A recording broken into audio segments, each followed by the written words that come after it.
অনেক বছর আগে এক শান্তিপূর্ণ রাজ্যে থাকতেন এক ন্যায়বান মুসলিম রাজা। তার ছেলে রাজকুমার ইলিয়াস ছিল সাহসী, ধার্মিক এবং বুদ্ধিমান। একদিন খবর এলো, জঙ্গলে এক ভয়ঙ্কর বাঘ লোকালয়ে হামলা করছে।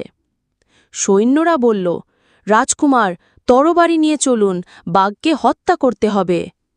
কিন্তু ইলিয়াস বললেন, না, ইসলামে প্রতিটি প্রাণীর হক আছে। যদি প্রাণ বাঁচিয়ে বাঘকে দূরে পাঠানো যায়, সেটিই উত্তম। আমি আগে ভাবব, তারপর কাজ করব। তিনি জঙ্গলে গেলেন, সাথে নিলেন একটি খাঁচা, কিছু খাবার আর ঘোড়া। বাঘের পায়ের ছাপ দেখে বুঝলেন এটি পিপাসায় ও ক্ষুধায় উত্তেজিত। তিনি খাবার রেখে খাঁচার ফাঁদ পাতলেন। কিছুক্ষণ পর বাঘ খাবারের লোভে ঢুকল, দরজা বন্ধ। রাজ্যে ফিরে সবাই অবাক। আপনি তো তরবারিই ব্যবহার করেননি। ইলিয়াস শান্তভাবে বলল, বুদ্ধি আল্লাহর নেয়ামত।